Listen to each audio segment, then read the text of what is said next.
ನಮ್ಮ ಭಕ್ತಿ ಭಗವಂತನಿಗೆ ಮುಟ್ಟಬೇಕು ಅಂತಂದ್ರೆ ನಮ್ಮ ಭಕ್ತಿ ಹೇಗಿರಬೇಕು ಅಂತಂದ್ರೆ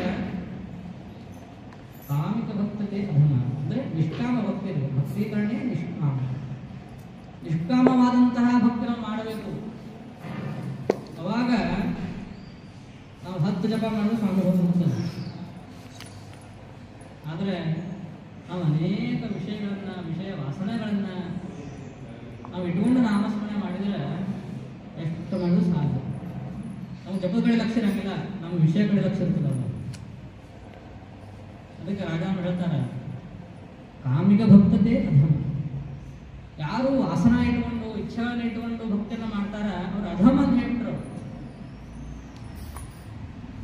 ಯಾಕಂದ್ರೆ ಭಗವಂತನಿಗೆ ತನ್ನ ಭಕ್ತರಿಗೆ ಏನು ಕೊಡಬೇಕು ಏನು ಕೊಡಬಾರ್ದು ಅಂತ ಗೊತ್ತೇ ಇರ್ತದೆ.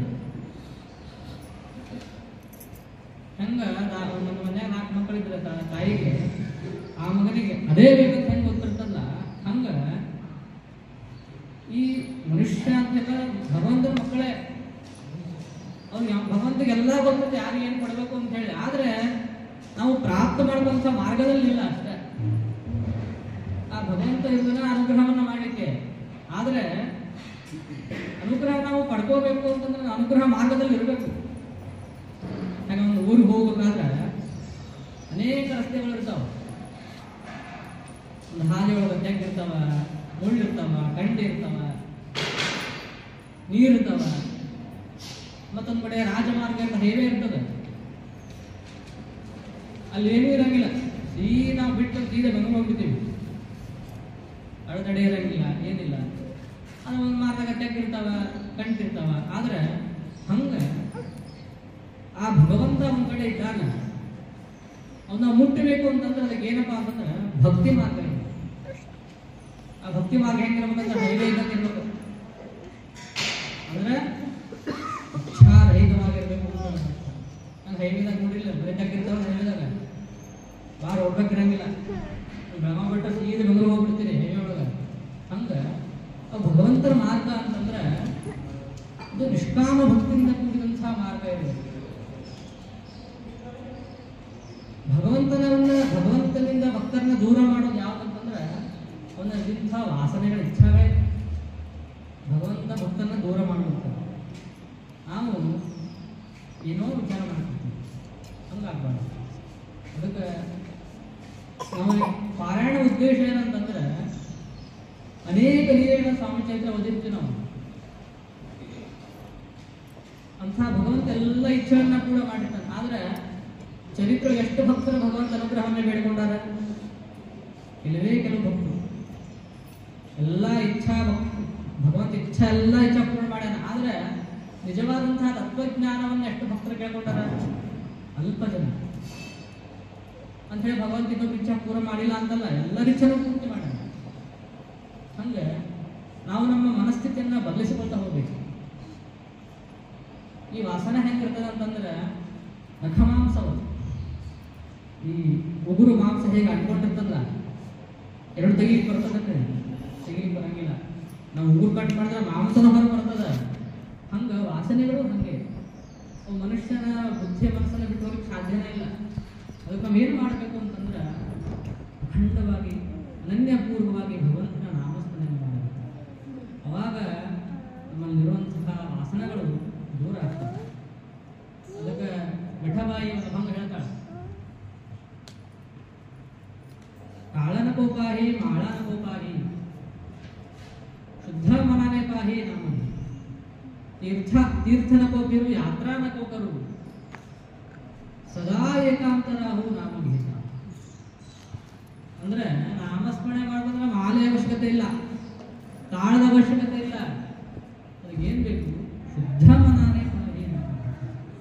ಅದಕ್ಕೆ ಶುದ್ಧವಾದಂತಹ ಮನಸ್ಸು ಅವಶ್ಯಕತೆ ಅದ. ತೀರ್ಥನ ಕೋಪಿರು ಯಾತ್ರಾನ ಕೋಕರು. ನೀವು ತೀರ್ಥಯಾತ್ರೆಯನ್ನ ಮಾಡಬೇಡ್ರಿ, ತೀರ್ಥನ ಕೋಪಿರು ಯಾತ್ರಾನು ಮಾಡಿ ಹೋಗ್ಬೇಡ್ರಿ. ಏನು ಮಾಡ್ರಿ ಅಂತಂದ್ರೆ ಸದಾ ಏಕಾಂತರ. ನಮ್ಗೆ ನಾಮದ ಅನುಭವ ಆಗಬೇಕು ಅಂತಂದ್ರೆ ನಾವು ಏಕಾಂತ ಸಾಧನೆಯನ್ನು ಮಾಡಬೇಕು. ನಮ್ಮ ಮನಸ್ಸಿಗೆ ನಮಗ ಗೊತ್ತಾಗ್ತದೆ. ಎಲ್ಲಾರು ಗೊತ್ತಿರ್ತೀವಿ, ನಮ್ಮನ್ನ ನೋಡ್ತಾರಂತೆ ನಾವು ಹೇಳಿದಂಗೆ ಎಲ್ಲರೂ ಗೊತ್ತಾಗ ಮನಸ್ಥಿತಿನ ಬೇರೆ ಇರ್ತದ. ಆ ಒಬ್ಬರೇ ಇದ್ದಾಗ ಮನಸ್ಥಿತಿನೇ ಬೇರೆ ಇರುತ್ತೆ. ಎಲ್ಲರಿದ್ದಾಗ ಏನು ಮನಸ್ಥಿತಿ ಇರ್ತಲ್ಲ ಅದು ಒಬ್ಬರೇ ಇದ್ದಾಗ ಬರಬೇಕು. ಅದಕ್ಕೆ ಬಹಳ ಏನಿಲ್ಲ, ಅಭ್ಯಾಸ ಬರಬೇಕು. ಅಭ್ಯಾಸ ಏನು ತಗೊಂಡಿದೆಯ ವೈರಾಗ್ಯ ಹೇಳ್ಬೇಕು. ಎಲ್ಲರಿಗೂ ಭಗವಂತ ಬಂದಿರೋದನ್ನ ಭಕ್ತರ ಉದ್ಧಾರವನ್ನು ಮಾಡಲಿಕ್ಕೆ ಅದು ನಾವು ಪ್ರಯತ್ನಶೀಲರಾಗಬೇಕು. ಅಷ್ಟೇ, ನಮಗೆ ಪ್ರಯತ್ನ ಇಲ್ಲ. ನಾವು ಪ್ರಯತ್ನ ಮಾಡಿದ್ರೆ ನಾವು ಭಗವಂತನ ಅನುಗ್ರಹ ಆಗ್ಲಿಕ್ಕಂದ್ರೆ ಆಗ್ತದೆ. ಅಲ್ಲೇನೋ ದೊಡ್ಡ ವೃಕ್ಷ ಅದ, ವಿಶಾಲವಾದಂತಹ ನೆರಳದ, ಅದು ಅದನ್ನು ಬಾಜು ಬಂದಿದ್ರೆ ಅಂತಂದ್ರೆ ಆಗ್ತದೆ. ನಮಗೆ ನೆರಳು ಬೇಕು, ನಮಗೆ ವಿಶ್ರಾಂತಿ ಬೇಕು, ನಮಗೆ ಆಯಾಸ ಆಗಿದೆ. ನಾವು ಗಿಡದ ವೃಕ್ಷದ ಪಕ್ಕ ನಿಂತ ನಮಗೂ ನೆರಳು ಸಿಗ್ತದೆ. ಅದನ್ನ ಬಾಜು ಬಂದಿದ್ದಲ್ಲಿ ಅಂತಂದ್ರೆ ಆಗ್ತದೆ.